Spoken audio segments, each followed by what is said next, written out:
Hello, friends. Today's episode is brought to you by From Within Records. Strike Force Fanzine issue 2.5 will be exclusively available at FYA 10. So please, if you're at the fest, pick up a copy while supplies last. Also, issue 3 will be available later this spring. LDB in March. From Within Records will have a table there, which is very exciting. I cannot wait to see what they have available for all of you. I will be there. It's going to be a great time. If you're not following From Within Records on X or on Instagram, please click that follow button to stay up to date on all the current news. And like I always say, please support From Within Records because they support us. If you're looking for high quality merch for your band or for your business, please hit up my friends over at Good Fortune Printing out of Wilkes-Barre, Pennsylvania. You can follow them on Instagram at Good Fortune Printing, or if you want to get in contact with them, please email them contact@goodfortuneprinting.com. You can thank me later. Before we get into today's guests, there was a bit of news coming from the Twice camp. We got some new stuff coming in spring, which is very exciting, but also very nerve-wracking. The thought of another Twice tour, it's going to be insane. Very blessed to be able to experience this, right? Because way back during the pandemic, I was dying to see Twice, but we've got a couple Twice concerts under our belt at this point in time, and it's always very stressful.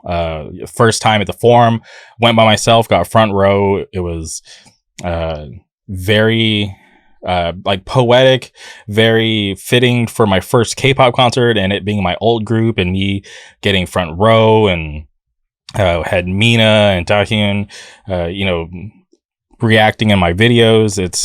It was crazy. But then fast forward to the last concert, Ready to Be at SoFi. They sold out the football stadium, which was insane. The whole Discord was in town. Friends from Canada, Hawaii, Louisville, Fresno. It was insane. And I'll never forget that day being in Discord, and out of the 9 of us, very fitting for our Discord for being a Twice old group. Out of the 9 of us, only 2 of us got codes for the pre-sale, and it was very nerve-wracking. We were able to get VIP. You can see right here, that's the VIP lanyard from the Ready to Be tour, which is awesome. I have some merch floating around back here, but it was an awesome time. Very stressful leading up to that, and I'm not sure if I'm ready for another round of stress so soon, because Ready to Be wasn't that long ago, and I know people were speculating for an encore, which is normal for JYP. We gotten encores before from Twice. Stray Kids just had their encore. So a Ready to Be encore was highly anticipated, but it looks like they might be moving forward with that, which I'm okay with, because I'm ready for some new music and hopefully a tour Q4. Give us some time to prep, because I got a lot of things planned this year. But other than that, I'm just so excited because I love Twice. Got Twice stuff everywhere. You got my bias right here. I got stuff off camera. Everywhere is Twice. But anyways, that was just very exciting to see, or to hear new stuff, because they'd been on this world tour, which seems like forever. They had returned to Australia, and they're just doing crazy stuff. Very, very busy. But to finally hear that we're getting some new Twice music, it's very exciting, but also very stressful at the same time, because there's a lot that comes with it. But anyways, shout out to all my onces out there. But on today's episode, we had to track down Grady Allen from Nomad. Is it the real Grady Allen? Who knows? But I am a huge fan of Nomad, so I was very thankful for Grady being very gracious with his time to do the podcast. It was very fun for me to finally be able to pick his brain and hear about his upbringing, and just hearing about how Nomad came together. They blessed us with 2 releases this year. The demo earlier in the year, which was so cool, and then they returned with On Skylines of Ember, which I was not expecting for a new band to have 2 releases in 1 year right off the bat, but they're both really good, and I highly suggest you go check them out. If you're not familiar with them, please hit pause, go boot up your Spotify, Apple Music, Tidal, Bandcamp, YouTube, whatever. Go listen to Nomad. They're awesome. And then come back here, listen to Grady and I break down the band, the free press run that Nomad got, thanks to these news outlets that don't want to do any research, which is crazy in 2023. But yeah, do all that and then come back here and please strap in, enjoy this conversation. Without further ado, welcome Grady Allen to the show.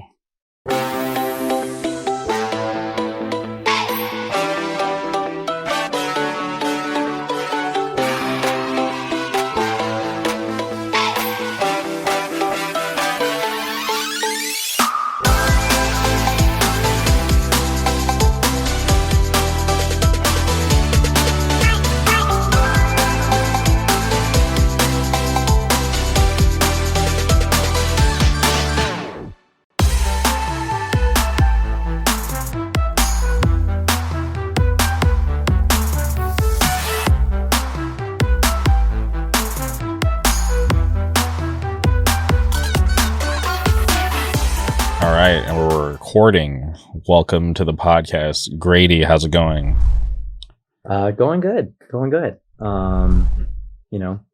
Nearing the end of the school week, so excited for the weekend. A couple shows the next couple of days in Connecticut, so I'll have to drive down to that.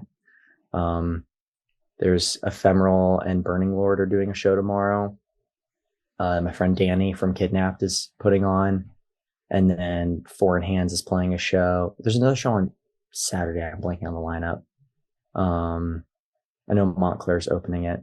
And then Foreign Hands is doing like one of their kind of like off day shows, because I know they're on a run with Dying Wish, but they're doing like an off day show on Monday. So a couple local-ish shows. It's like a 2-hour drive for me, but that's like a local show for me. So excited for that. Yeah, shout out Foreign Hands. I think it's really cool when bands are down to play shows on their off day, because I get touring. Yeah, they're doing a lot. Yeah, they're doing like a lot of off day shows. They did like two or something in Florida alone, which is kind of crazy. Yeah, I think it's a cool thing to take advantage of while you're on tour, right? Because obviously, as long as they can do it and not ruffle any feathers, obviously because they're on a bigger tour. But I think it's really awesome that they're doing that, and they're playing some really cool shows like outside of the tour that they're on. Yeah. No, I think it makes sense for they're they're the first or second band playing each night of that, so I think it makes sense on like their end to like do some shows on the off days so that they can make money and stuff. So you were just on tour, right? Obviously, for people who may not know, you play guitar in a band called Nomad. I've heard people pronounce it with the X's. Which do you prefer? I just normally say Nomad. You could say xNOMADx, but we usually just say Nomad. It's like a helpful funny enough, like I feel like adding the X's to your band name, if you're a straight edge band, can sometimes be kind of a helpful legal tool, because you can pick like a name that like 30,000 bands have already like picked, but because technically you begin with like a different letter, then you're technically a different word. Because I know there's like another Nomad like metalcore band from like Tennessee or something, but they're not a straight edge band. So yeah, and I don't think it's that common these days to see a band with X's in their name. So I thought it was awesome when you guys popped up earlier this year and you guys are repping the X's. I think that's a great move. Yeah, I mean, we're definitely we're through and through a vegan straight edge band, but we don't talk a huge amount about straight edge. I think maybe at some point we might have like a more kind of edge leaning like song. Most of our stuff is like more kind of environment focused, a little bit to do with like animal rights and stuff, but most of it's about like kind of environmental damage and stuff. Yeah. But yeah, we definitely rep the X for sure. Yeah. And things are just getting started. So I feel like there's plenty of time for you guys to, For sure. have these like super straight edge songs. We'll see. I'm writing all the time, so I'm already starting the kind of the next writing stuff. So we'll see how that comes through the next couple of months. Okay. And I'm curious, for you, when did you, learn to play the guitar and like, and want to turn it into like playing in a hardcore band? So I'm trying to think. My dad has played guitar forever. He started when he was probably like 12 or 13, back in like the 80s. Um, and he was in bands when he was like my age. And so there's just always guitars just everywhere around the house, when I was growing up. So, when I was like a little kid, I'd pick one up and just kind of strum it, even if I wasn't really playing chords and whatnot. But I think it was, and for a while, I didn't know if I was necessarily going to like pick it up, but I think it was kind of bound to happen. It was just, there would be like just 6 guitars in our living room, at like any point, whether they were like acoustic or like an electric guitar of some sort. So I was just, I was just like surrounded. And both my parents are really big, just like music enjoyers. Funny enough, like my mom, who doesn't play an instrument, has like a weird hardcore connection because she went to high school. Both my parents went to high school outside of DC back in like the mid to late 80s. And my mom had made friends with a few people that were involved in like the Discord Records like scene there. So my mom like saw like the Bad Brains in like 87 or something crazy. She saw like one of the first, oh God, why am I blanking out? Fugazi. She saw like, I don't think she saw the first one, but I think she saw like maybe their third show ever, which is like, I don't know, when I was getting into like hardcore, it was just when my mom was like, oh yeah, I like saw them. I saw like their third show. I was just like, okay, so you will always be cooler than I am. There's no, like, I can't compete. It's like you saw the Bad Brains when HR was doing fucking backflips and shit. Like, I can't, there's nothing I can do to kind of compete with that. But yeah, so there was just always music around the house. And, I did like school band when I was in elementary and middle school. So I was doing, percussion and then trumpet, and then finally started picking up the guitar around 14, 15 ish. And then just kind of went from there. It's around the same time that I started like kind of picking my own music. I'd been into like the Beatles and Marvin Gaye and stuff like that, or just whatever my parents played. But that's around like early high school, around the time that I really started kind of searching out for like music that I wanted to hear. So, it's like, yeah, started with like Nirvana, because my dad showed me them, and then got into Foo Fighters from that. And then, weirdly circled back to like Minor Threat, because Dave Grohl would talk about in like interviews about how he, grew up in the DC hardcore scene. And, it's like a couple of like things that he did with like Ian MacKaye, like different like DC documentaries and stuff. So like I learned about Minor Threat, and then that's kind of when I started like learning about hardcore.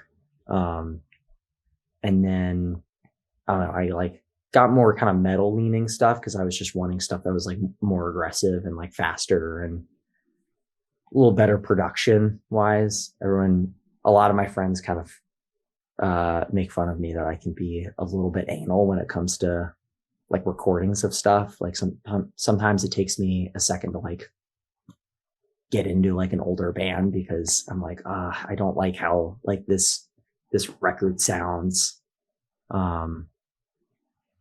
But yeah, I don't know. So I just I was like getting into more metal stuff, and then kind of more metalcore leaning stuff, and then somehow like circled back into hardcore via like Code Orange and like Unearth and stuff.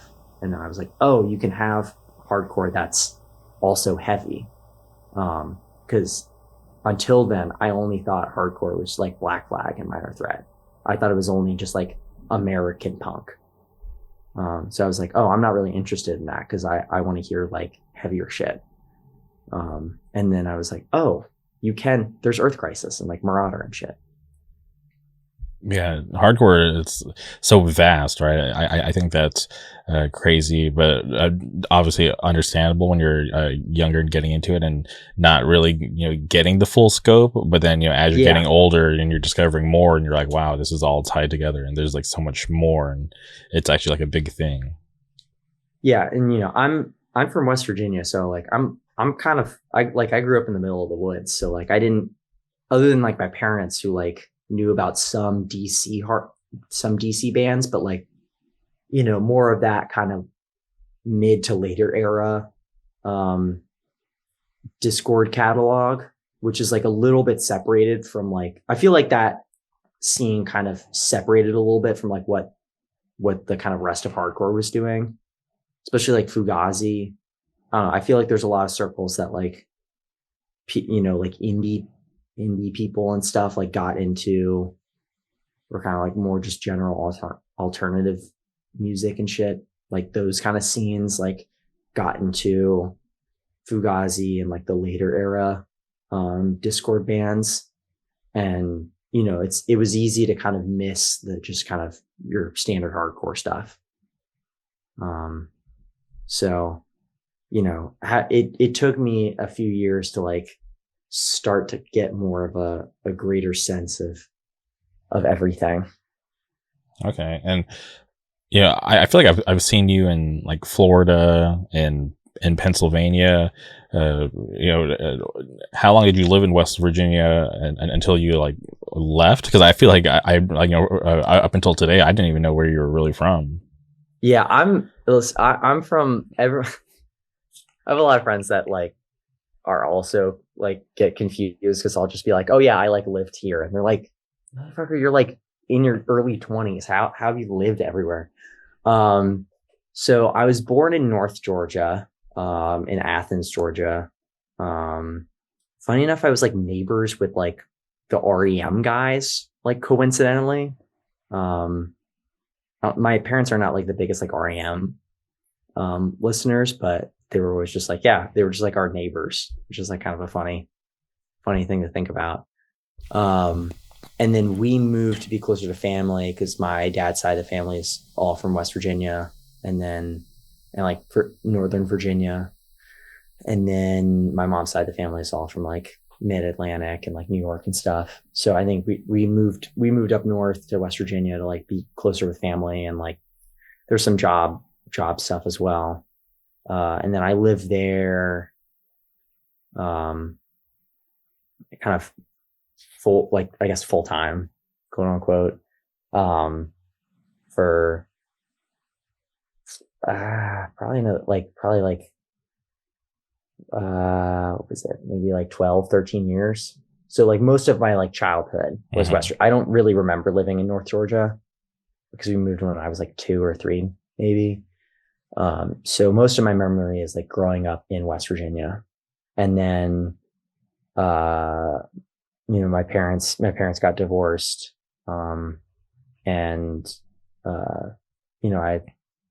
I just lived in a couple places, like before college, lived in a couple different places. I was up in like way upstate New York for like a few years, like north of Albany by like 2 or 3 hours. Um, and then I was in, funny enough, like where I am now, is pretty close to like where I was living in New Hampshire for a bit in high school. But just like across the Connecticut River. And then started college down in Savannah in like 2019. And so I was there till like June of 22, I think. And so that was off and on because of like COVID and school and stuff. But I was living down there for a few years, and then what was it, fall of 22, I moved up to Vermont because I transferred schools. So that's where I'm at now. I'm in like southern Vermont. So I'm not up in like Burlington. So getting to like Western Mass and Connecticut is pretty easy for me. I can get to most Connecticut shows in about 2 hours. So that's not, it's fairly doable, Yeah, 2 hours. That's not a bad drive. I feel like that's where like I'm like okay with it making like a 2 hour drive, but anything more than that, when I start to weigh out options, like is it really worth it? No, for sure. And like, luckily, I basically, because where I live is like right off of I-91, which I don't know if you've ever talked to Tommy Hart from Broken Vow, but he's from a town in Western Mass that's also like right off I-91. And we both talk about how like 91's like the most pleasant highway to like drive in the country. Cause like, honestly, like no matter where you are, you can, cause it goes through a couple cities, and I've like never dealt with like that big of an issue. Like to get through a city on I-91 takes like maybe 15 minutes max if there's traffic. And it's just like a very pleasant drive compared to like a lot of the other like interstates in the area. 95 is like a mess, and like there's just a whole lot of other interstates that are, like toll roads or whatnot. But this one's just like it 91's just very easy, and it's like a straight shot to New Haven, which is like where most of the Connecticut shows are right now, or like New Haven area. Mm-hmm. That's interesting. Yeah, I don't think I've ever been to Vermont. I spent a night in New Haven like back in like 2016.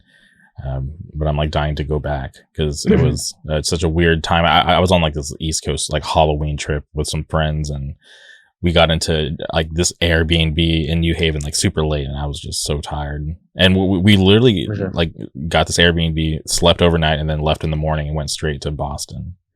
For sure. Yeah. No, I've definitely had that experience with places where you're like, oh man, I'd love to like go back to like actually experience it and not just be there for like what felt like 20 minutes. That was definitely, we just did a Midwest run, which very much felt like that because our routing was kind of insane for what we were trying to do. So we were basically spending little to no time ever like in the cities that we were stopping in. But yeah, I like New Haven a lot. It's like I traffic wise, I feel like that's kind of, New Haven's kind of the end of anything between like New Haven and New York City is kind of a nightmare, but anything like after New Haven is usually like pretty chill from my experience. I worked in New Haven over the summer at a climbing gym. That was really fun. And there's this really awesome vegetarian grocery store called Edge of the Woods that anyone who listens to this podcast and lives in like the New Haven area and hasn't gone to that or is visiting New Haven, you got to go because that place is awesome. Sounds expensive. It's not. It's like, it sounds like it, but it's like a very like old, like it's a kind of like mom and pop grocery store feel, but it's like decently sized. Okay. And it's kind of in like one of the kind of like, I guess like rougher parts of New Haven. So I don't know. It's like very much like it's like not by Yale. You would think that like New Haven would be like very, just because it's got like this big Ivy League and shit, that it would be like this very like gentrified and like kind of schwanky town. But there's like a lot of it that's like a little kind of grimy to it. It's got almost kind of a kind of Rust Belt-y feel at times without like the industrial aspect. So that's just, I don't know. I think it's a dope spot because it's like you can get they have like a really good bakery section. They have like stuff that they make with like dairy and eggs, and then they have like vegan baked goods, but there's like no cost difference between the two, which I know is like a big thing with like upcharging for stuff that's like made with like oat milk or like whatever. But this place is like, no, the like regular muffin that's, you know, $2.50, and the vegan muffin is also $2.50. So that is awesome. Because out it's here, yeah, I get oat milk in my coffee. So when I'm dealing with the people that don't like me at the coffee shop, but it's not like they don't like it, but like they don't know me, because like, you know, obviously I have like my regulars that I see all the time, or people that I'm actually like, you know, friends with. They'll you know, hook it up and not charge me for the oat milk, and like every time I see it, I'm like, wow, that's so expensive. Yeah, I'm not really a coffee drinker. I just have a very like low caffeine tolerance. I just like upsets my like heart too much. I don't know. I'm not anti caffeine, you know, I'm not hardline or anything, but I think it's funny that like if I eat too much chocolate, like it like fucks up my day. That's insane. Wow. It's really funny. I remember when I was moving from Savannah to back up to West Virginia before I moved up here. I had made a bunch of brownies, and I was like the only thing that I had like left in like that in my like apartment. So I just was, while I was moving, I was just eating like a shit ton of brownies. And you know, they're just like, I just got the like vegan brownie mix at Kroger, but I was like, you know, fucked for the rest of the day because I felt like my heart was like about to explode. And I don't know, I just thought it was really funny that I got fucked up on like vegan, not weed brownies, you know. Yeah, I haven't heard of anybody being or having such a low tolerance for caffeine, where they could where chocolate could affect them like that. I honestly, I have no idea. It might also have been like the fact that I had like barely eaten anything, so it like probably affected me more than like if I had eaten something previously. Because like the only thing that I had eaten that day was like maybe like some oatmeal in the beginning of the morning, and then like 6 brownies at like 3 p.m. or whatever. So I don't know. I don't know. It's funny though. It's funny. And you know, you did all that moving around. Like, where would you call like your home base for your local hardcore scene? I mean, now I would say that like, Western Mass is like the kind of the closest like active scene that I'm involved in. You know, that like feels the closest to like a home, you know, hometown shows for me. I'm planning on, hopefully I'm going to move down to Western Mass at some point in the next couple of months. Because there's a job that I'm going to try to get that's from where my campus is right now. It's about like an hour south, but my plan is just try to get somewhere that's like a half hour south of here. So that way I'm like a half hour in between. So that way, you know, I can work part-time there, and it's not super out of the way. And is there anything going on in Vermont, like hardcore wise? Because I'm not familiar, if I'm being honest. I think that there's some stuff. I know that the place where I just got my piercings done, I think, is owned by a guy who plays drums in that band Wisdom and War. He's been in like a bunch of other bands. And I assume he lives in Brattleboro. And then I have a buddy in Bennington, shout out Sam, who goes to shows, but for the most part, that's like kind of the only people that like I know who are like involved in stuff up here. A lot of that, like, if like the scene is mainly up in like Burlington, which that like Burlington's a 2-hour drive for me, or like a 2.5. So it's actually easier for me to get down to like New Haven than it is for me to go up to Burlington. So I just end up going to a lot of New Haven shows because there's more stuff happening and I have more friends down there. And you know, I'd love to like maybe theoretically do like a Nomad show or something in Brattleboro. But I don't know when that would happen. So I don't know. I mainly have to drive a little bit because I'm a little bit out there. Yeah. Yeah, no, I totally understand because I live in Orange County and we're in between LA and San Diego. And depending on which part of San Diego and depending on which part of LA, it could be equal distance in time. But I typically lean towards going to the LA show over the San Diego show. So yeah, because I guess they have. I don't know how if this is kind of still the case. I kind of associate San Diego with kind of more kind of screamo and like metalcore leaning stuff versus like kind of your traditional hardcore that I feel like is more what I associate more with like LA. Which I feel like is kind of more your speed. yeah, San Diego's to me, just like from like outside looking in, it's like there's always good bands from out there, but maybe just personal trauma. I just don't like going down there. There's a lot of bad memeries. But shout out to there's some newer bands popping up. Like there's a band called Abstain who's killing it. There's this newer band called I dig that band. Yeah, they're cool. Sick. And there's a newer band called Hereditary who I'm like really hyped up on right now. I saw them like a couple weeks ago for the first time, and they're so sick live. That's sick. Yeah, I think playing San Diego would be really cool. I know there's like a very like specific but very like interesting scene that they've like history wise that they've had.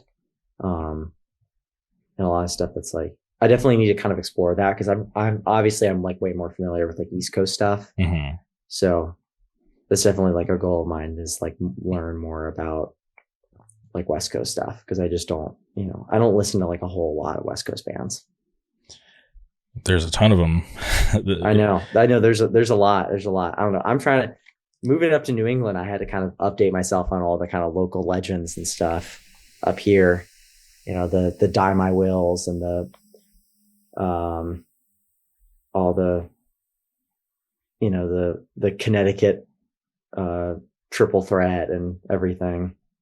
I mean, I knew who Hatebreed and Death Threat and 100 Demons were, but like the kind of cultural significance up here of, like a band like Push Button Warfare that like most people don't necessarily think of, but you go to a Western Mass show and ask anyone who's been around, they'll be like, yeah, that's the best band. I think it's awesome to be able to dive into like that, your scene's like some specific lore to learn the history. I think that's awesome and important for people to know. Yeah. I mean, I'm a big fan of all the old Western Mass bands, even before I moved up here, I'm a huge fan of like obviously Killswitch, but like the bands before that, like Aftershock. I just filled in for Valmora on this tour that we did together. And in Western Mass, we played the intro to Prelude to Forever. I think it's the song title. It's off their second record. And I could definitely tell, there's like some of the locals got extra violent in the pit during that song because that's like local legendary band. You gotta, if you're from an area and a band covers like a legendary underrated band, you gotta mosh for it. 100%. Yeah, because it's cool to see people want to show love to something that maybe a lot of people outside of the local scene might not really care about, or might just go over their head. But for the when you're in that specific scene doing that specific cover and when it hits just right, it's like so many cool moments. Yeah, like I'm sure like a I'm sure 100 Demons cover would go crazy most places, but like you play 100 Demons cover in like Connecticut, and that's going to be the wildest, 2 to 3 minutes of the night, Mm-hmm. because you're gonna have all the kids going crazy. You're gonna have all the old heads stepping from outside because they're like, I recognize that. So I'm a big fan of that, like covering local stuff. And even if you're like a touring band, you cover something that's like local because it like you're like showing respect to like the history of like the scene and stuff. So I'm a big fan of that. Yeah, I'm a big fan of 100 Demons, but I haven't seen them since like had to been like 2016. It was whenever they played For the Children out here in LA, and that was crazy night. And I've been fortunate enough to see 100 Demons with with both singers. So mm-hmm. I think I technically saw them with Bruce LePage. I was at This Is Hardcore 2019. I was only there for the one day, but they played that day. I had food poisoning that day, so my memory of that day is just being like violently ill and just like having to run to the bathroom every like 5 minutes. So my memory of 100 Demons is like Bruce LePage saying like whatever, and then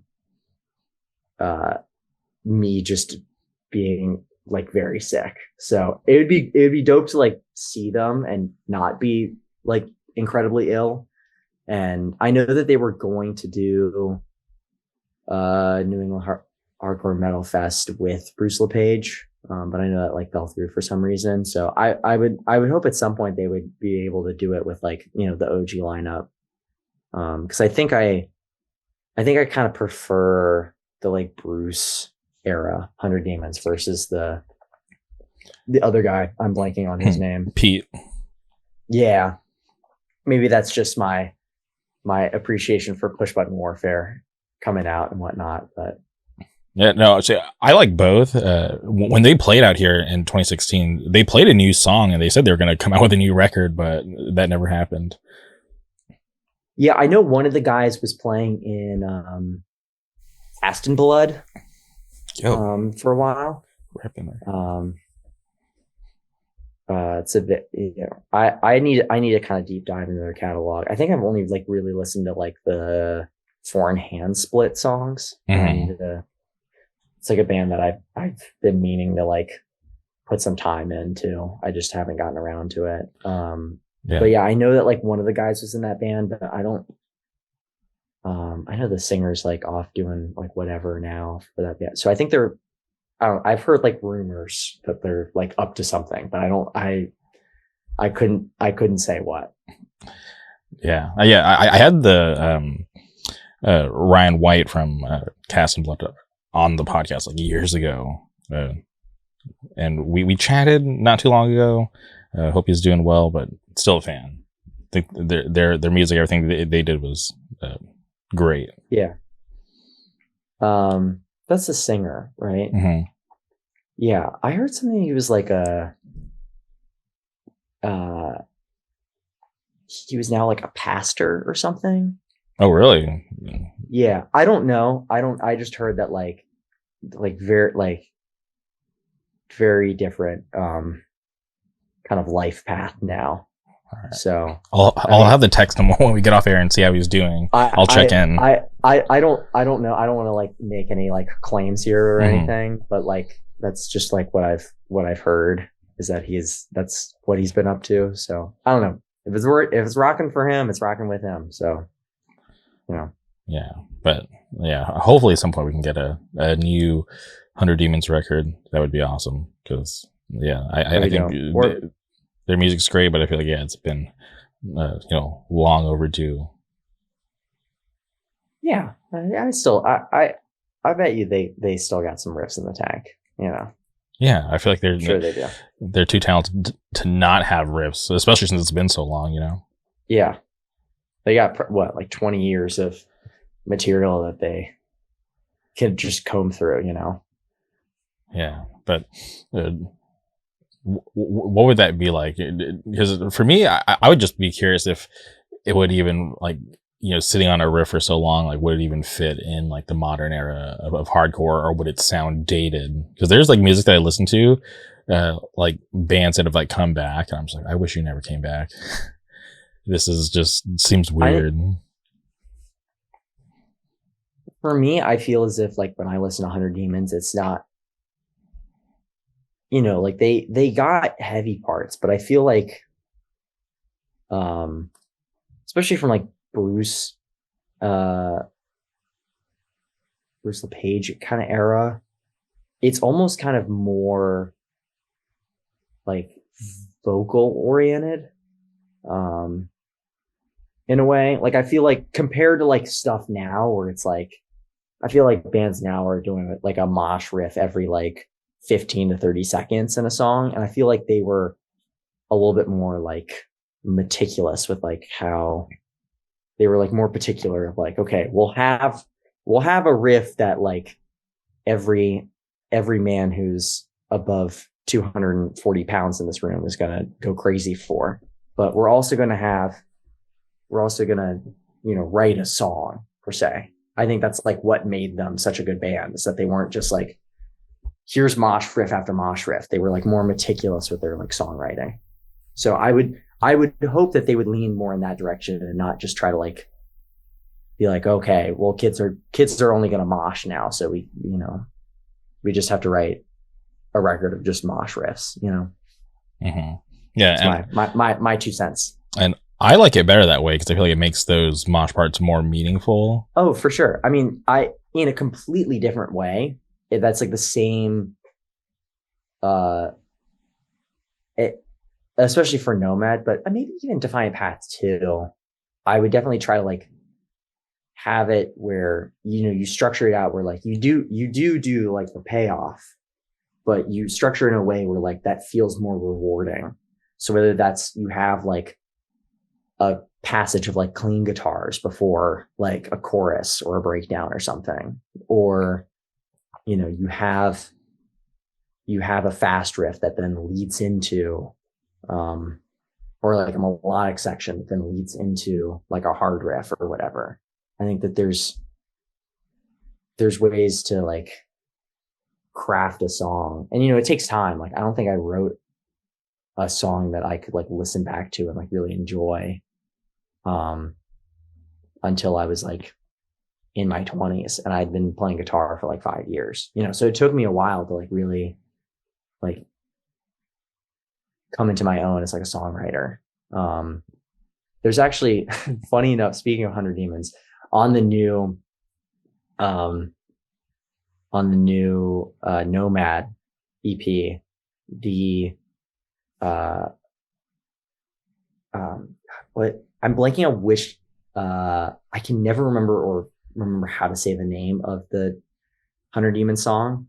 It's the one that it's like My Life, My Crew, Fuck You, that song, like that breakdown. That like patterning, I kind of, I don't know if stole is the right word, but well, yeah, lifted. I kind of lifted that patterning a little bit and changed it up slightly for kind of like the verse riff for The Punishment. But I changed it around. And funny enough, I was listening back to Push Button of all bands. I've been like name dropping them a bunch, but I was listening back to them at some point, and I like heard that it was like almost the like note for note the patterning that I did, but their music was so crazy because they would just do a pattern once and then never do it again. So it's like a combination of like 100 Demons and Push Button riff, but in like a Misery Signals way, which is really funny. So I don't know. That's like a fun little bit of inside baseball of Nomad songwriting. Okay, I appreciate that, but before we get too deep into Nomad, for sure, I am curious about Defiant Path because my last memory is watching your set from when you guys played Atlanta. Yeah. And I can't remember how long ago that was at this point. It seems like ages ago. It was April, like late April. Yeah, that's for the Disorder Fest, right? Yeah. Yeah. Can you talk? Great show, by the way. I had a blast. I had a really good time. Yeah, no, it seemed like an awesome weekend. But can you talk about why it's been quiet or the state of Defiant Path? Yeah. So, I'm living up here now. So, there was always like a little bit of like, and we were very early on when I moved up. The demo had only been out for a few months by the time that I moved, and I was like primary songwriter, and I think they were just wanting to do something different, and I was, we had a kind of back and forth about it, but I think all, at least from my perspective, seem all camps are pretty pleased right now. I'm doing a band that I'm wanting to do right now, and they're slowly working on something new. And at some point I would love, if the moment's right, I would be game to pick it back up again. And maybe that's a few years from now, but because I had a really fun time playing those songs live. Just like, and playing with them was a blast. That was like always the best part about that band. So if we're ever wanting to, if there's ever demand for it, which I don't know if there would be too much demand outside of like Florida and Atlanta. I would definitely be game to pick it up again at some point. Okay. Well, I appreciate the update, and I guess only time will tell to see what happens. Yeah, we'll see. I'm definitely not saying I'll never do it again. I think it's just when the time is right type of deal. And when did Nomad come together? Because I feel like obviously you guys have had 2 releases this year, which I think is awesome. But can you talk about the origins on how it all came together? Yeah. So, I've been wanting to do a metalcore band for like forever. And then once I was like getting into straight edge, I was like, oh, I want to do a straight edge metalcore band. And then once I became vegan, I was like, I want to do a vegan straight edge metalcore band. I'm sure like, every, 19-year-old or 20-year-old out there who's into the same stuff that I am. But so I started writing some stuff when I was in Savannah, and I was already friends with a couple of people who are now in Nomad at the time. And, I updated them. I was like, hey, I'm going to be moving up north. I don't know exactly like where, but I'm going to be moving up y'all's way. And they're like, oh, you should, you've been writing shit for a while. Like, we should definitely do something. Let's definitely do the Vegan Edge band. And I was like, awesome. So I moved up. I jammed with our drummer Anders, who also plays in Hate Still Burns, which is a dope band. So they're so sick. I love that band. I'm very stoked. They're also coming out with an EP soon, and I'm very excited for that. And they're playing a show with Unbroken Wings in like end of this month. So I know that that's like those guys' like favorite band. So I'm very stoked for them. I'm very happy that they got that opportunity. But yeah, I was jamming with him and just kind of figuring out like what we wanted to do, because I had like a pretty strong vision of like, oh, I definitely wanted it to be like a melodic metalcore leaning stuff, because that's like the stuff I like playing, and I'm fairly like decent with writing. And so, we just kind of, initially it was going to be way more Misery Signals leaning. It was going to be like way more complicated, and like we were going to have a lot of like kind of faster breakdowns and like stuff more in like odd time signature type deal. And we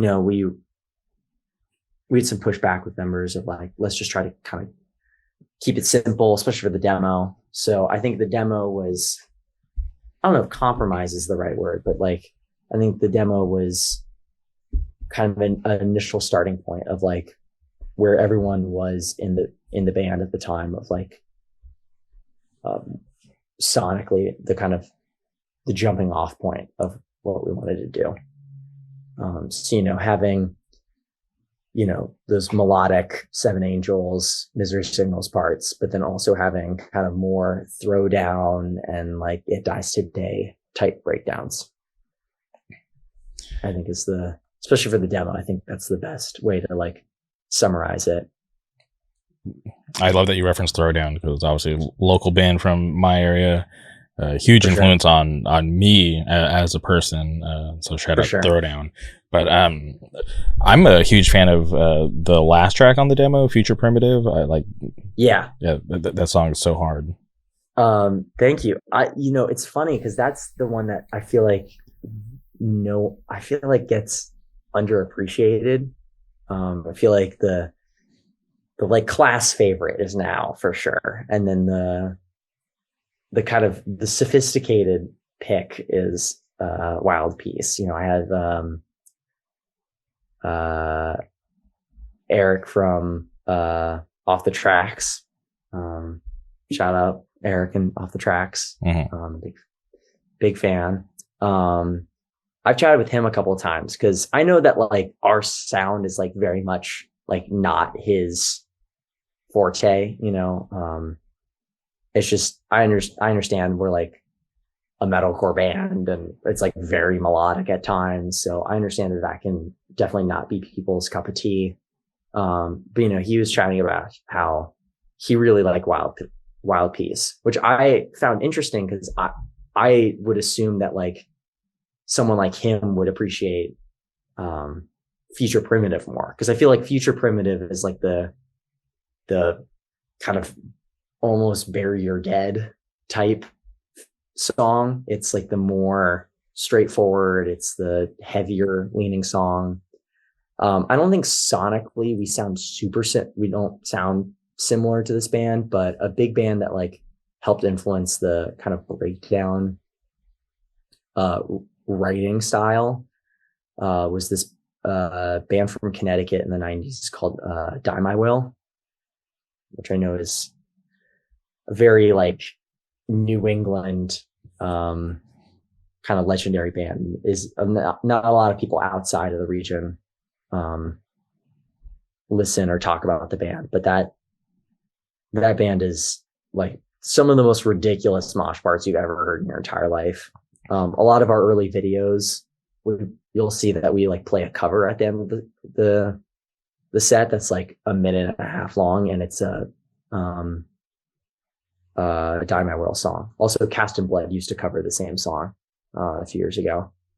So, I don't think we sound exactly like that band, but that definitely like how they structure their breakdowns has definitely been big influence on Nomad. And when the demo dropped, obviously I saw it getting a lot of praise. If you can remember, what was that like for you to be in this new band and it getting some traction early on? Because sometimes not every band's going to hit. For just sure. might fly under the radar. But I feel like from the beginning, Nomad's gotten a lot of love. Yeah, I mean that was a pretty surreal feeling.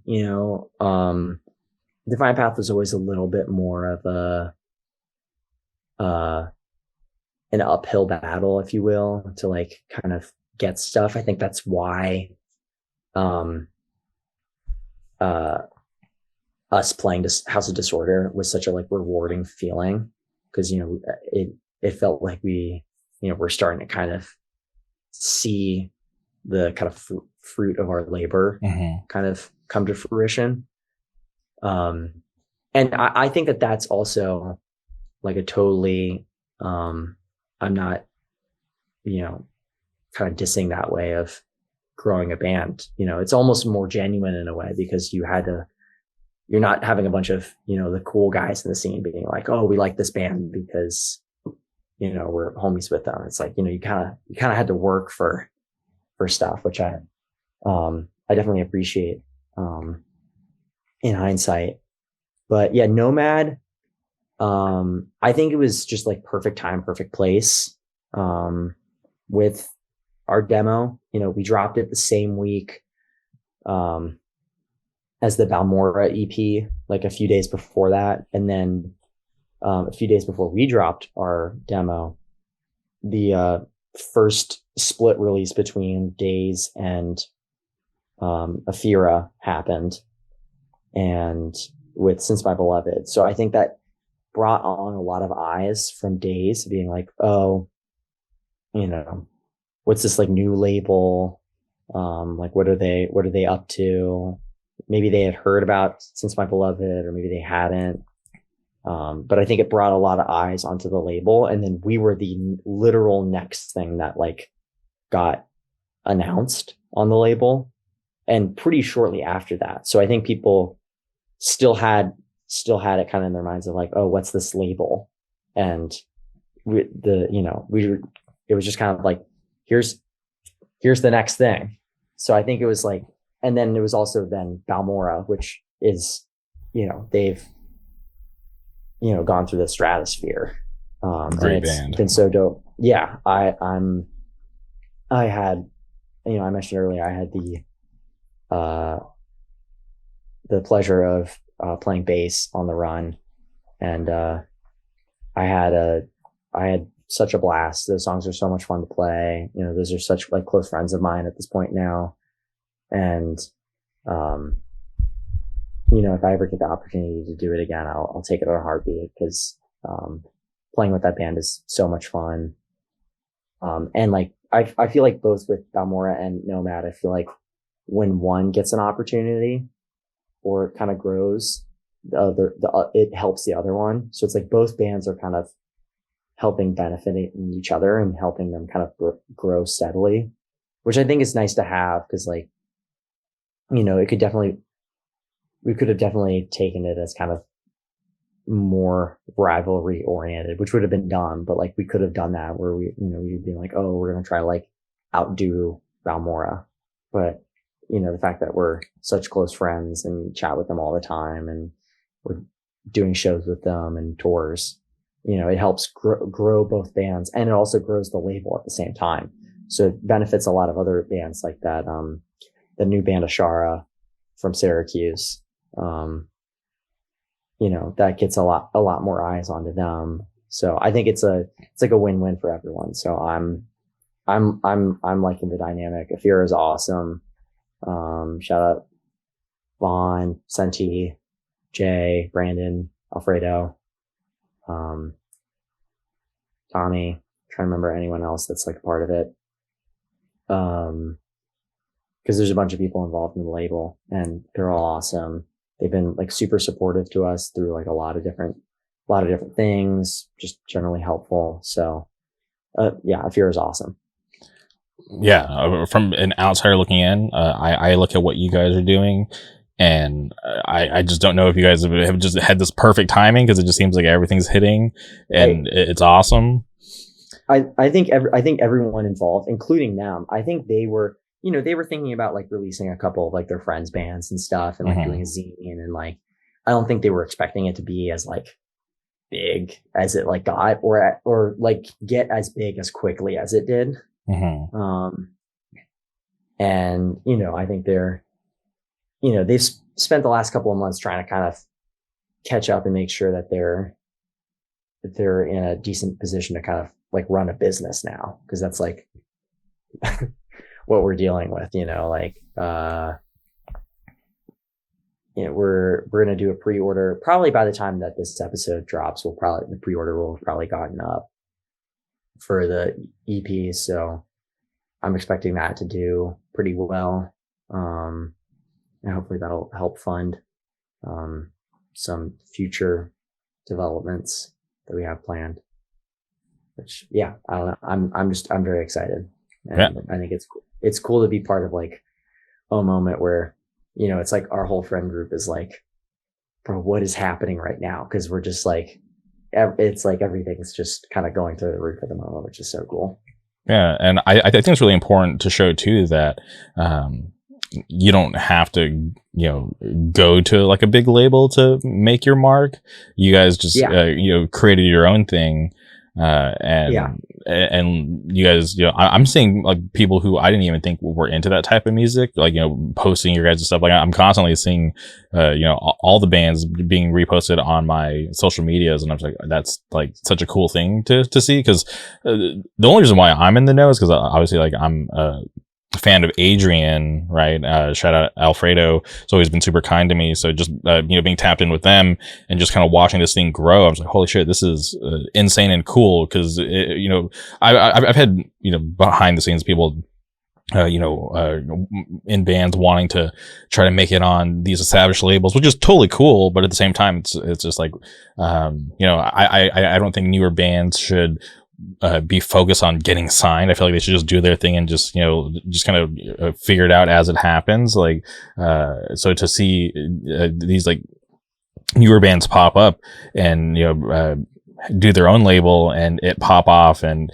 it just be such like a great thing and just kind of like reigniting my love for like that type of music. Because growing up, for anyone who's listened to the episode with Jay, like, I mentioned like older bands like, Odd Project from Orange County or Life and Pictures from Arizona, just like that kind of stuff. I loved growing up. So to hear these newer, younger bands popping up, just playing stuff in that same vein, to me, it's just such an awesome thing.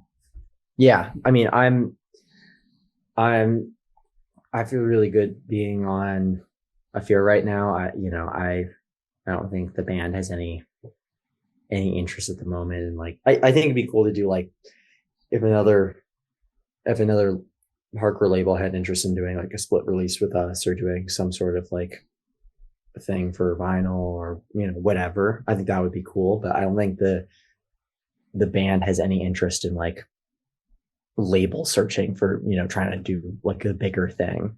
I think we really, we're able to like talk on a much more like personal level with Afira, just because they're our friends, and we can, I don't know, when we have to deal with kind of more difficult situations or any type of deal, like it feels very comfortable to like chat with them, because it's like, oh, I'm just talking to my homies about something, or like, oh, what's the best course of action for us with this, or da, da, da, da. And I don't know, I think that yeah, I think you make a great point of like, I don't think, it's definitely a thing for younger bands. I don't think you have to like go out and like really try to like, try to kind of make yourself look good for all these kind of established labels. If they have interest in you, they'll come forward. If not, who cares? I'll bring up an example from a band from the South. I know that like, and this band isn't like the most like cool band to like in some circles, but I think that band No Cure is a great example of just like being super DIY. They've never been on a label, and they are the one, even though they're being on these like big, more kind of metal leaning tours, it's the guys in the band who are dealing with like the booking related stuff.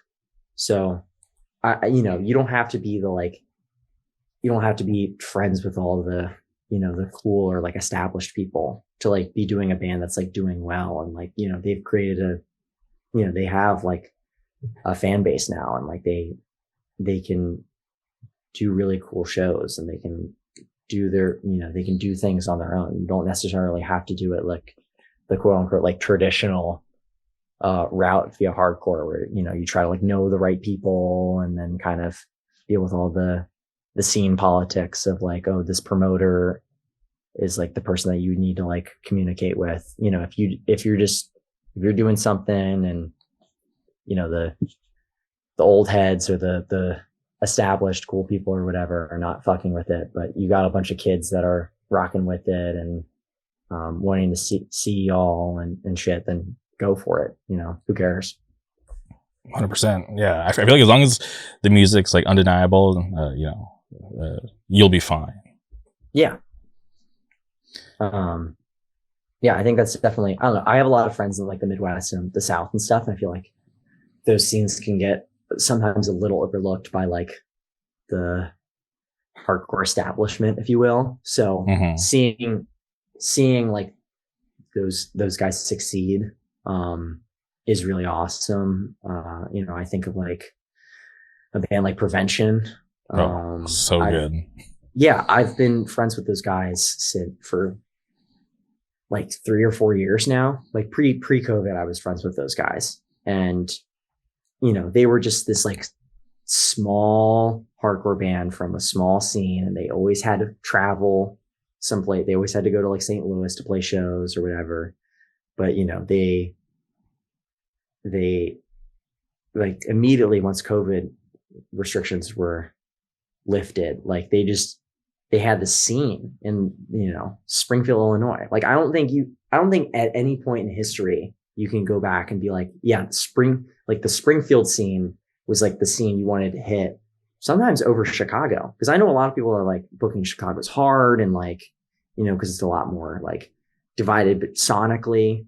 Whereas like, we played Springfield and people, uh we had some car troubles, so we were showed up to the show very late. But luckily, a lot of people had stayed, and people were really excited to see us, including our friends that like booked it. Kids danced along, sung the words, and like bought a whole bunch of merch and stuff because we had explained that we had been in a little bit of a pickle with like having spent a lot of money on car parts and stuff, and they were super game and stuff. And I know that like sonically, like we're vastly different than most stuff that ever goes there. Like probably the only other band that has sounded like us that's played there is probably a Morning Star, and that was like 6 months ago maybe. So the fact that like those kids were like super jazzed and like excited to see us and like supportive is dope. And that's all super DIY. That wasn't a bunch of cool people in Chicago being like, oh, we should do shows out there to like help the youth. That's like 100% those kids in Springfield doing that. Yeah, and I just saw Prevention there on a flyer with like End It, Hold My Own, Bayway, and Space. And I'm like, all right, hell yeah, like that's cool to see them. Yeah, hopping on these bigger shows. yeah. I think I've been bugging them to play out east and like the Northeast and stuff because I think the second that they play here a couple of times, I think it's because I mean they're already like you ask anyone in fucking Midwest and they're the fucking biggest band out there practically. Like if you see them in Springfield, like it might as well be you might as well be seeing the fucking Beatles in '64. Like kids fucking love them out there, and like I know that like the second they got out here once or twice, kids. I think people around here in New England and stuff, I think are gonna, if they don't already know, I think they'll know how sick of a band like Prevention is. 100%. I agree because I've been a fan. The singer was on the podcast years ago. Really nice guy. I actually talked to him like the other day. So huge fan. Yeah, shout out Drew. Mm-hmm. Shout out Drew. Okay, and demo drops, very good response, and I didn't think that we would get another release so soon, because to especially for like a newer band to do such a quick turnaround. What was the thought process behind that? Because most times bands will just want to let the demo live a little, or maybe they get busy, and a lot of bands don't even make it past the demo. So for you guys to make a quick turnaround, I was very surprised. Yeah, I mean, so a lot of it was based around this past tour that we just did. We had been chatting with Balmora since probably our second show, which was the last Ram Lake show in Connecticut. So Balmora played that. Anxious and Wreckage were supposed to, but the power went out. Right? Lost power went out. Mm-hmm. So, but Almighty Watching, Kidnapped, every current CT band that anyone cares about was playing it. So we got it on we got added on. Sorry. Very last minute. So the fact that like we were asked to do that was super awesome. I appreciate Senti and everyone else that was a part of booking that, putting us on, especially like so last minute, and we're already like a gazillion bands. I think Vomit Fourth jumped on like last minute because like a show that they were on like got dropped. So they just like drove 7 hours in the wrong direction to come up and play at the Wham Leg. That's crazy. Play a floor show. It was ridiculous. It was crazy. And it was also like the hottest room I've ever been in my entire life. So playing that was so dope. But yeah, I think like since that moment, we had been chatting with the guys in Balmora because they were like, dude, we got to do a tour together. We got to do a run. And we were like, dope. When you thinking? They were like, November. And we were like, that's eons from now, but sure. Okay. And then, we were thinking about it for a second. And I think Adrian, the guys in Adrian had like heard about maybe the Balmora guys talking about it. And they were like, oh, we're on this. Like I think Fredo was just like, yeah, we're on this run. Like, which was dope. Cause I think once we knew that, we were like, oh shit, like people are, because, at that point, I would still say now, I think Adrian has the bigger name out of any of the bands because they've just been around longer. Mm-hmm. They played some fests and stuff. They're a little bit more of an established like name. So the fact that they were like, oh, we need to do this run with these bands was like really cool. But yeah, so, that's like beginning of June that we're thinking about this. And, the demo had been finished. The demo was recorded in March and came out in April, end of April. But we had finished writing it like in like December, maybe even November of last year. So I had still been writing stuff for like 6 months after that. That wasn't part of the demo. And so, I had a couple of songs in the tank. So I was like, hey, y'all, like we probably should have a few more songs out by this tour. And, everyone in the band was like, yeah, we agree. I think that's a smart idea. So we were kind of toying with it and we were like, fuck it, we should just do an EP. So we were like, okay, 4. And I was like, I think we should do 5. We can do like an intro and 4 songs. And, I spent a lot of the summer just cranking through ideas, bouncing shit back and forth. We did a couple practices, just kind of getting the feel for stuff. And then and then around that time, we booked studio time with this guy, Chaz, who plays drums in Almighty Watching. His studio is called The Source, I believe. It's in New Haven.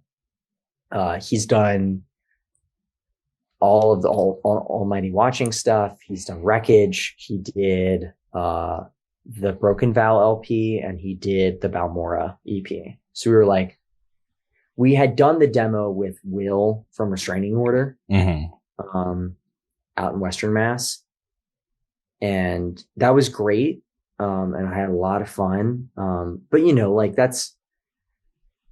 we're very clearly like out of his wheelhouse.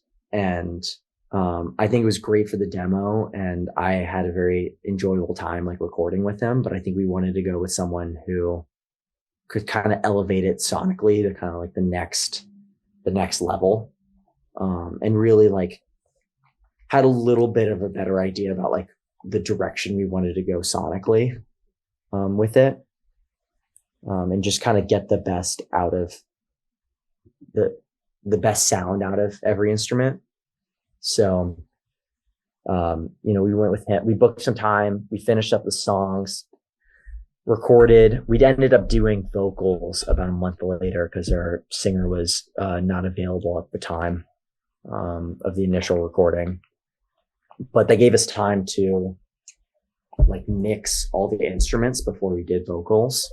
So we had like a head start on mixing the record. And our one requirement was just like, we have to have it out by this tour in the beginning of November. So we gotta get it out, like even if it's just a few days before.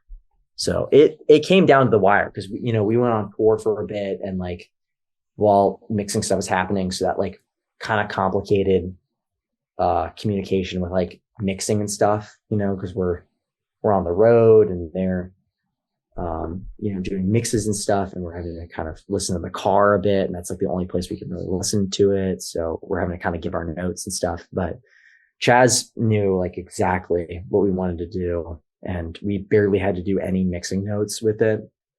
There would be occasional like, if we can make this one vocal part at this song louder, but by and large, he would just get it perfect every time. So it was a very efficient process, especially getting towards the end.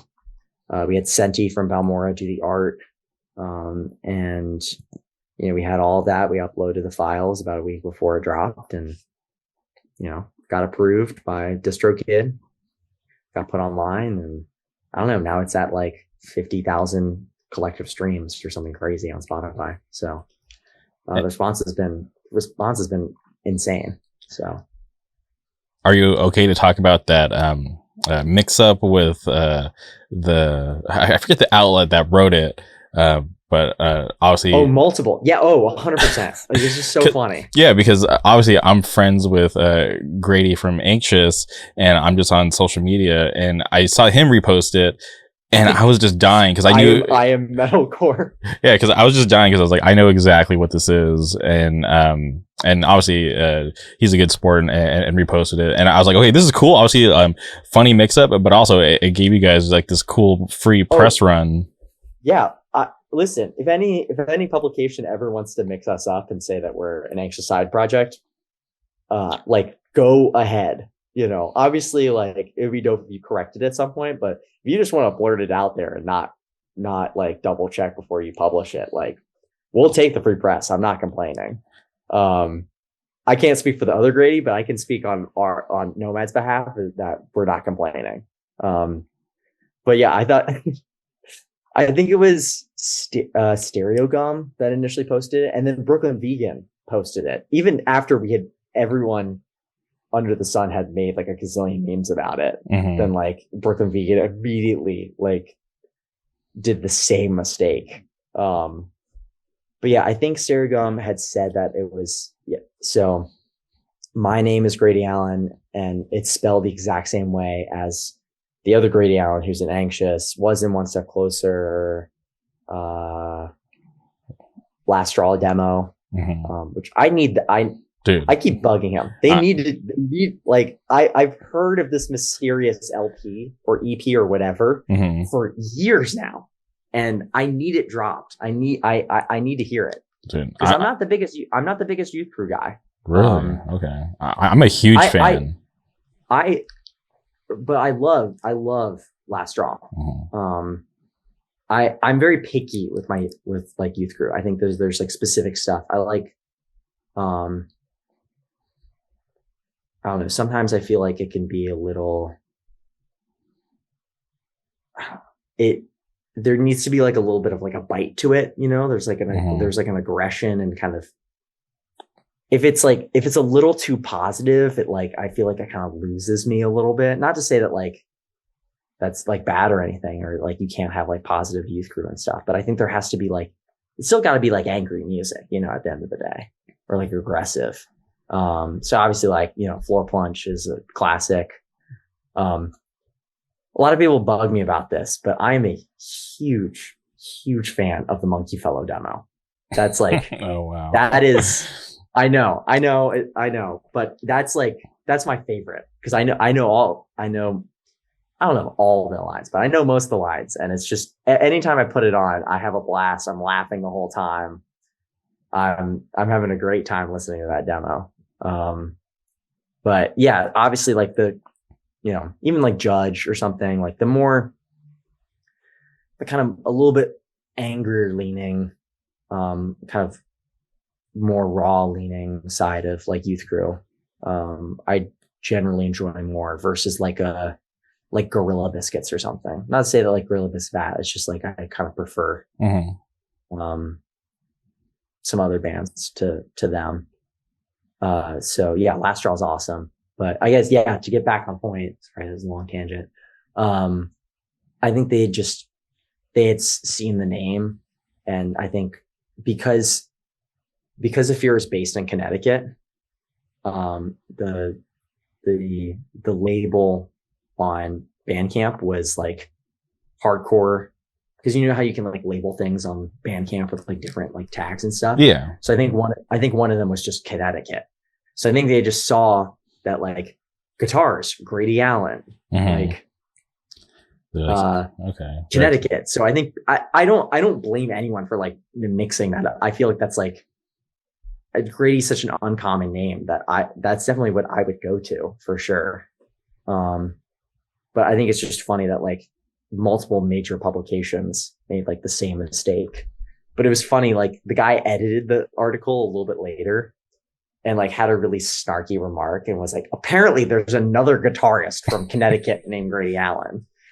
And that's like, so funny. I don't even live in Connecticut. So it like, he still messed it up, which is funny. And then I think the guy also was like, still said that like Grady Allen, the other Grady Allen, like still played in One Step Closer, which is like not, he hasn't been in that band for like 2 years or something. Yeah, it's been a long time. Yeah. So I like just overall just really funny, and just the fact that like it just like the screenshot that just got sent everywhere is so funny. Yeah. But I was hyped for you because that, like I said, free press run. There's 100%. There's definitely kids. There's definitely anxious fans out there that probably listen to Nomad and be like, "Wow, this is crazy! I can't believe Grady plays in this band." Yeah, not realizing. What's so funny is like, what's so funny is that like, you know, he's like not really like a metalcore guy at all. Like sonically, I think we have very, you know, he's very much a youth crew guy, and I'm not really, or I'm like more picky about it. And then like he likes some metalcore stuff, but it's usually like the band has to be from Connecticut. It's like kind of a requirement. And then I'm just like, that's primarily what I listen to. So, you know, like sonically, we are very different in hardcore of like what we listen to. And obviously we have overlap, but I think it's just funny that like, people are like, yeah, he plays in that band. Yeah, that was great. I obviously can understand the mix up, but it's like, it's not that hard to just go look. Like, does he have it in his bio? Is he rapping it? Yeah. Or ask. Yeah. I mean, I don't know. You can see like live, you can look up Nomad and there's like live video that's pretty easily available. We don't really look that similar, you know? No. So, I'm usually have like longer hair than he does. So I don't know. I think it's funny. Yeah. I don't mind it. I think it's funny mix up. But the response, once again, right? Just like the demo, I'm on social media and I'm seeing people talking about how like this is like, you know, I've listened to this like 5 times today already, and it just once again getting such a good response. So it's like you guys are 2 for 2. Yeah, it's pretty nuts. I was initially a little bit nervous because, you know, when we had like played live first couple of times, you know, people. And I mean, this is for every band, but you know, like initially people are only necessarily care about like the mosh parts because no one knows like your lyrics yet. So, I was nervous of like, because I think, again, I think I would say that the demo is more moshy, but I think it's just like a percentage wise. I think on the EP, I think we were just like more strategic with like when mosh parts would happen. Because it's not like we don't want to play breakdowns, but I think that there's just a lot of other parts now that we're kind of adding in as like to make it like more of a song than just like, all right, here's the breakdown at the end of the song. You know, we try to have like, you know, a song that like ends in like clean guitar parts and like a singing part, and like, you know, we're just trying to like expand it sonically a little bit. So I was a little nervous at first of like, oh, are people not gonna like fuck with this as much? Especially like the crowd that is the kind of more standard kind of hardcore crowd, that's rocked with us so far because of like, obviously, we're not some just weird metalcore band. We're all hardcore kids that have played in other kind of more straightforward hardcore bands and go to hardcore shows and stuff. Are like is like that crowd gonna like not vibe with us as much because of this? And I haven't really seen that. I've seen a few people that like are like, yeah, I prefer the demo, which you're gonna have that no matter what. Yeah. But I think the response in general has been very, very positive. So I'm very fortunate that like we haven't gotten a lot of negative responses towards our music and stuff. It's been nice. Yeah, I think it's cool to be able to be a fan of the band and hear like the progression in the music, because obviously there's some bands where I would love for them to put out the same record twice because it's just that good, but also it's fun to be able to hear your creativity through the music, because obviously with the demo you prove that you guys can write that kind of music like like very well. So to be able to listen to you guys, you're trying new stuff and do it well, and to kind of I think you guys are reminding the scene that metalcore is still a good subgenre, just because obviously when you look at the more popular bands in hardcore, they're not doing what you guys are doing. So I think it's cool for you guys to be just doing your own thing, but still gaining the attention of the entire scene. Yeah, I mean, I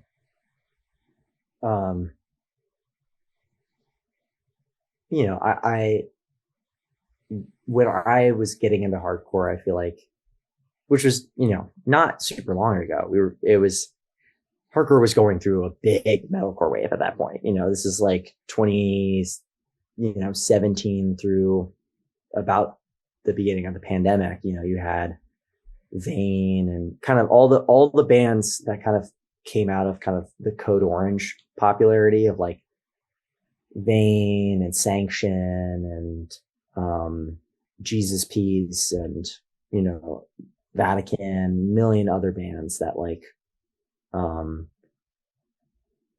were influenced by like metalcore bands that were also influenced by, but like definitely a different feel, a little like less melodic and like more kind of angular and more a lot more like dissonant chord breakdowns stuff, which like I like that stuff.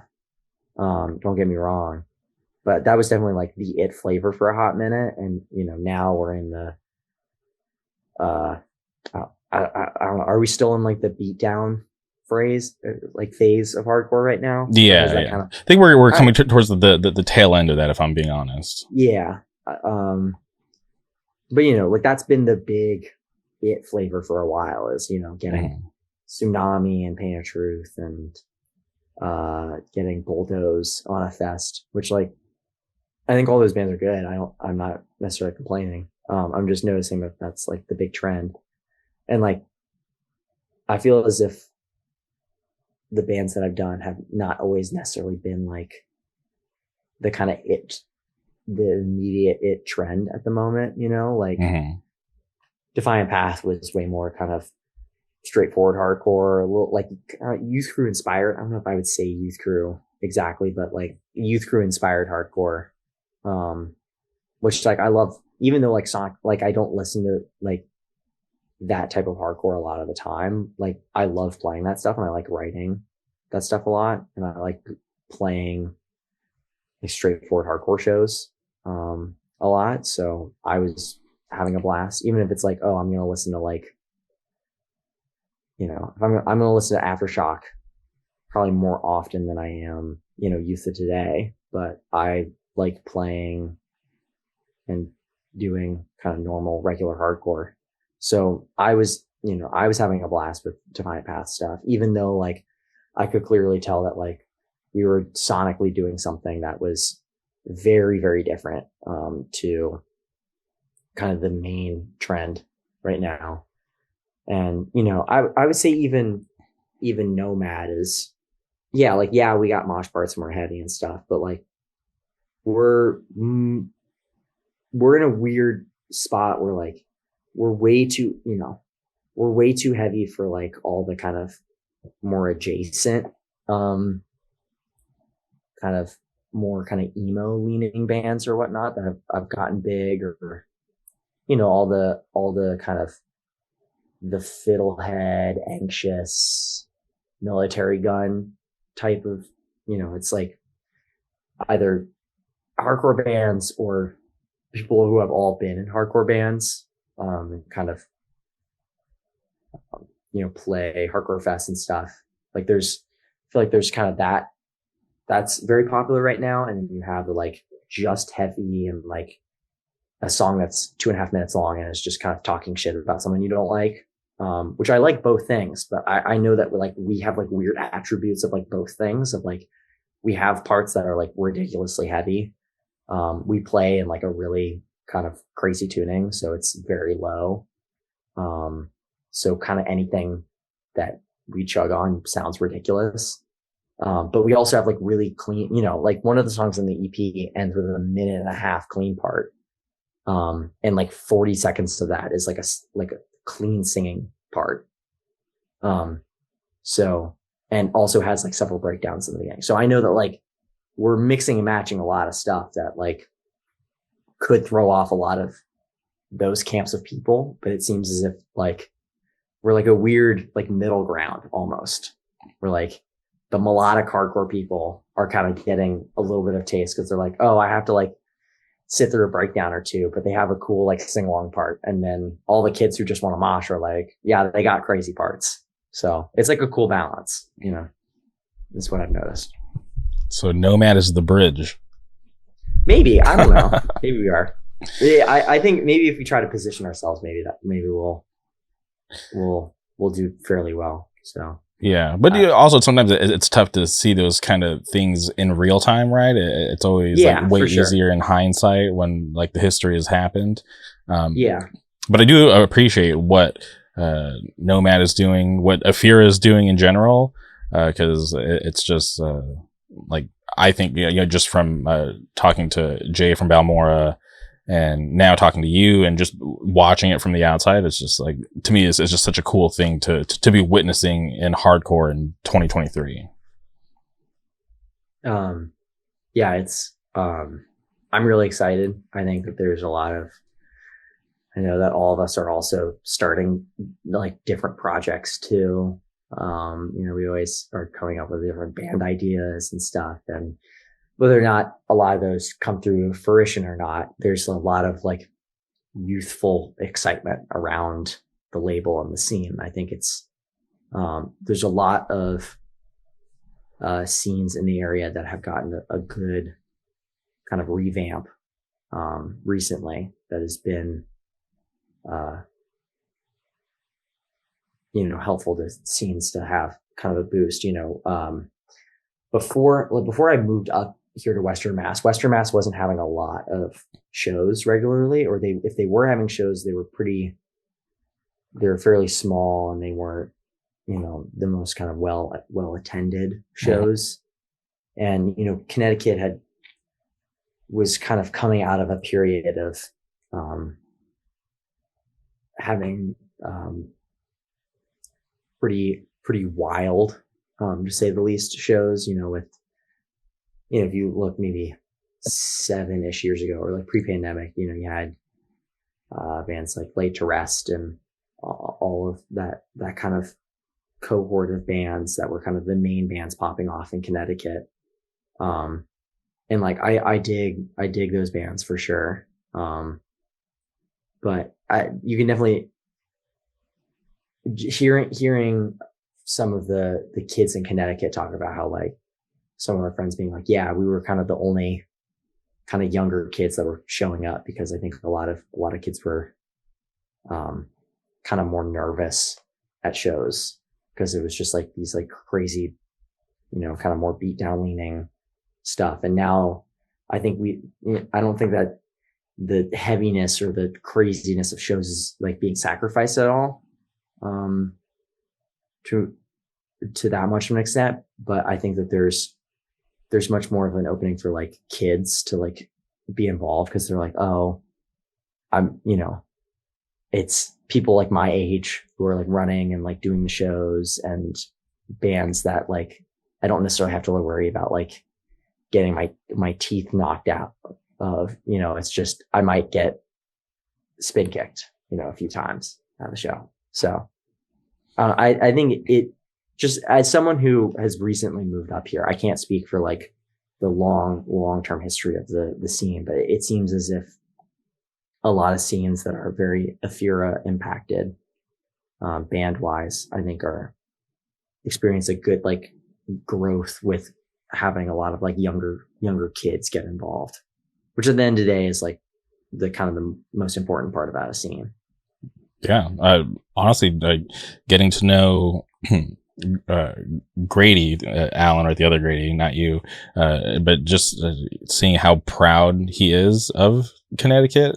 I was always so fascinated by that because I think it's really awesome when people are very prideful from like where they come from, and stoked to put on for their scene and to want to help put it on the map, and just not be ashamed of where you're from. So just being around him and seeing how proud he was of Connecticut, I think that helped me just kind of keep an eye on what was going on out there, because I'm from California, so I'm trying to focus on everything to see like what's going on in general. But when I met him and to see him to be so proud, and then obviously over time meeting Tommy Hart, who also plays on Angels but sings for Broken Vow, and just seeing these younger kids just want to rep so hard from where they're from, I was like, all right, this is cool. I got to pay attention. And just over the years, just to see to see what they've done to help grow their scene, I just think it's awesome. And then obviously I can't say enough good things about Athira, but just to watch these things happen, and these are like the early stages, right? Because if Athira is still so new, but just to be able to be witnessing it, I think it's something cool and very special. Yeah, I mean, I think Athira is maybe I think they're roughly a year old now. I think their first release was about a year ago this month. So, this is a very, very new label, and, they're already one of the most talked about labels. And, maybe that's just bias because I'm, on one of the kind of more talked about bands on the label, and, it's kind of more chatted about in my circles and stuff. But, it seems as if there's been a lot of buzz around the label. And I think the fact that they've had a lot of people kind of take them under their wing.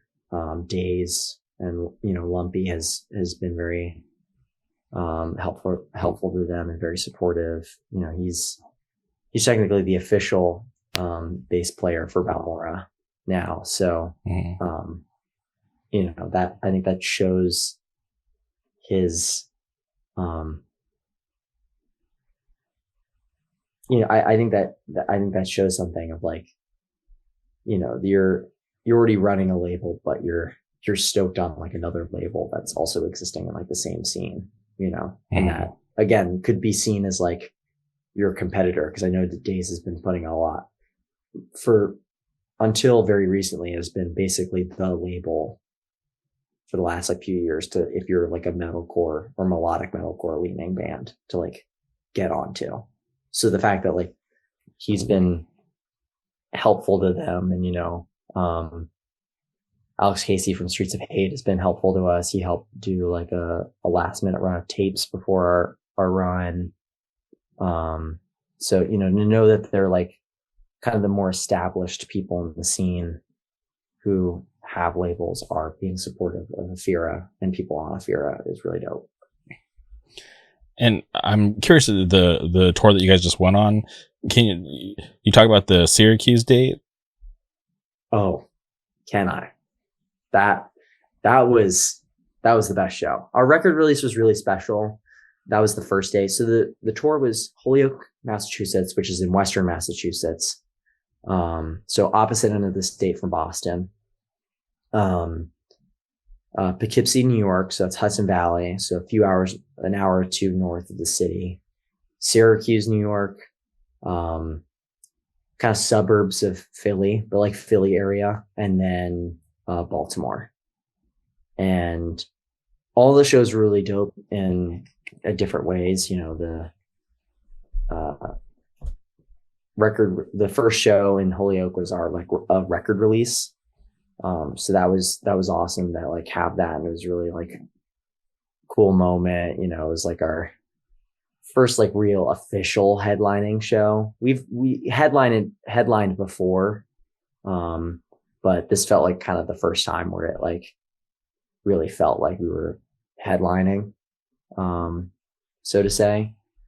And that was a great response. Poughkeepsie was cool because our first practice as a band was in the Hudson Valley. And so it just felt like a big kind of full circle moment for the band. Philly was cool because our package got added on to Pain of Truth's package.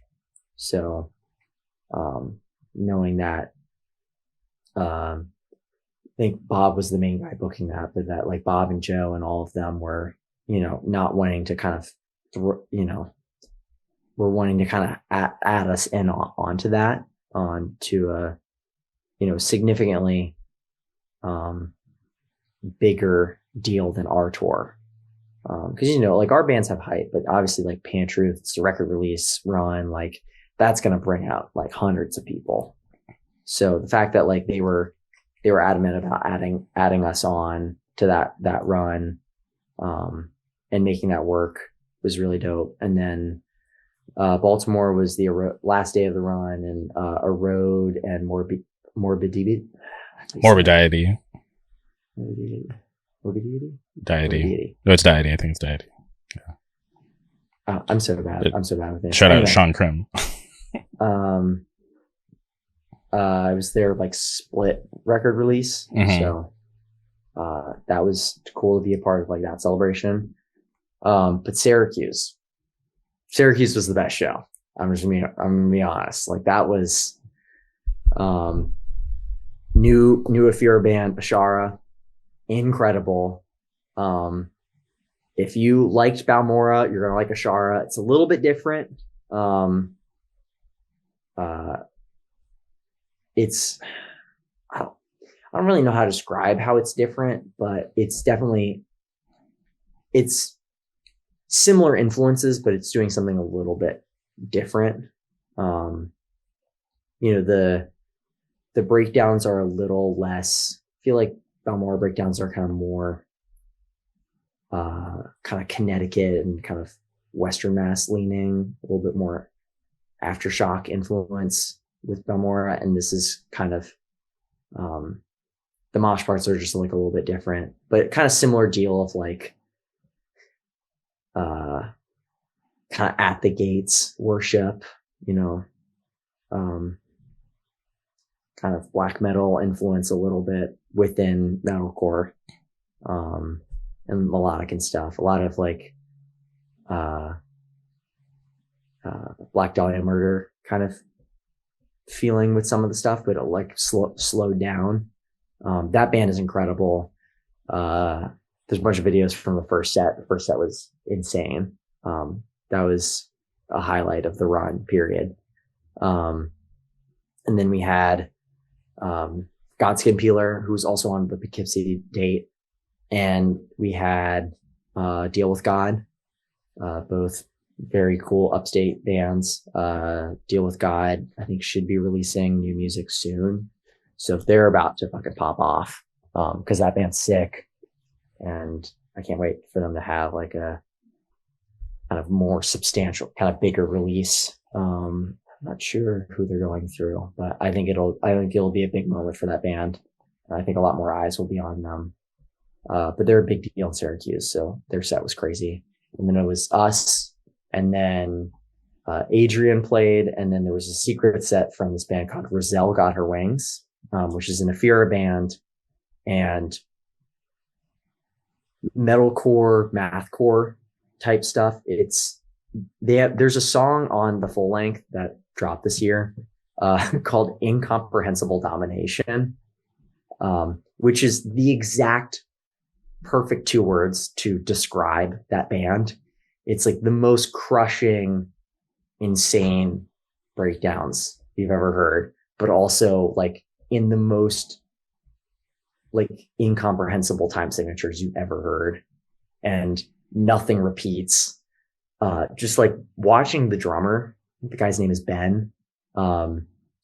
Just watching the drummer was like crazy, because it's just like he's doing like a different pattern every 2 seconds at a different like speed, and doing like just crazy shit. So having that, like, and they played the Fear Showcase, which I was at the Disorder Fest in Atlanta, so I wasn't able to see them back in the spring. So getting to actually see them was very dope. I'm friends with a bunch of those guys in that band, so that was awesome.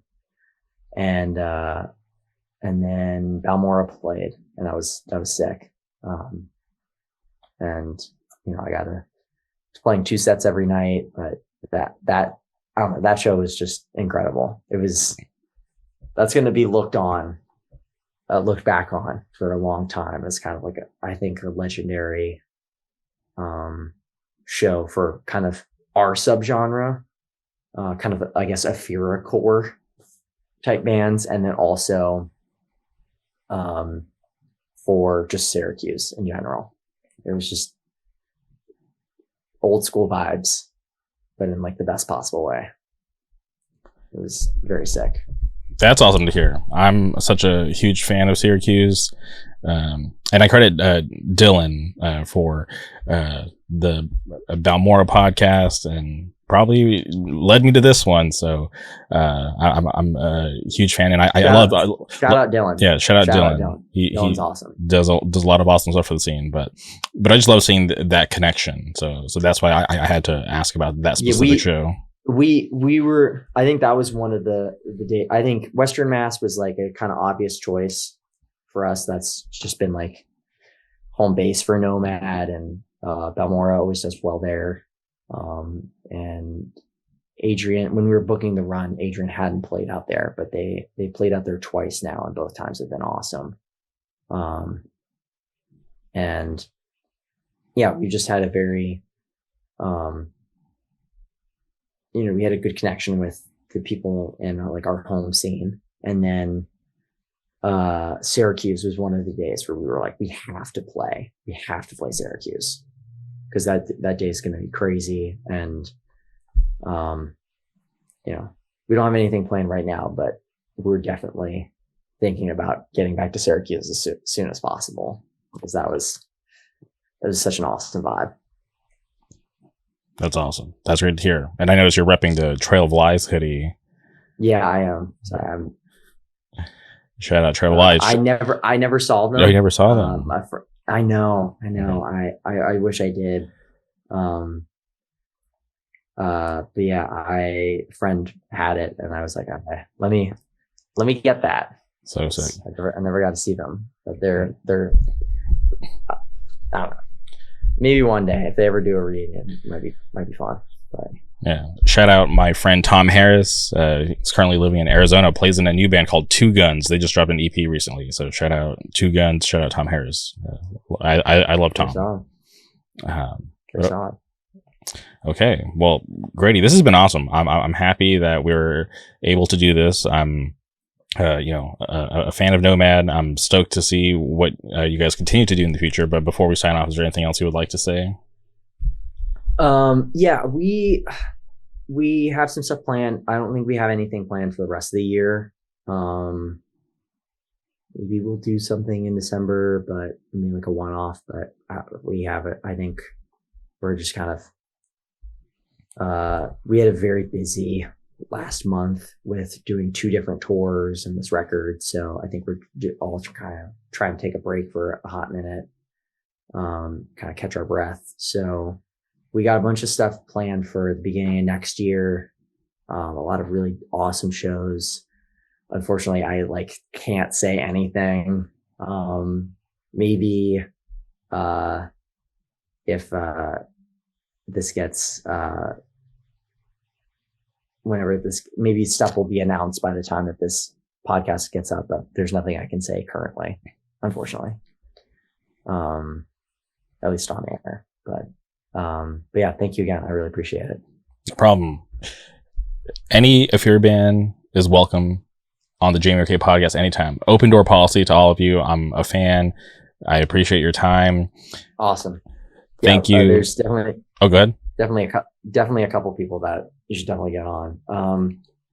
I think Senji or Vaughn, if you're wanting like more in depth of like the label aspects, those are two guys that like would be good to chat with. I think a conversation with Colin, also goes by the name Wayne, who sings in Ashara. I think that would be an entertaining conversation. He's a very like mysterious character, but I think he'd be funny on a podcast. So I'll definitely holler at him to accept if you ever want him on, because that band, I don't know if you've listened to that demo. That demo is incredible. No, it's sick. No, I'm in tune. Whenever I see there's a new Affair drop, I gotta go check it out. But yeah, I'm trying to think who else. I know Balmore is going to release something soon-ish. Same with Since My Beloved. I don't know about any other bands currently. I know there's like some new bands in the work, but I don't think there's anything super specific that's like we can kind of rep the label for. That's going to come out soon. Yeah. Listen to Push Button Warfare, go vegan, go straight edge, and yeah, have a good whatever day you listen to this to, evening, morning, good night, whatever. I don't know. All right, appreciate your time. Thank you everybody for listening. We'll be back soon. Goodbye.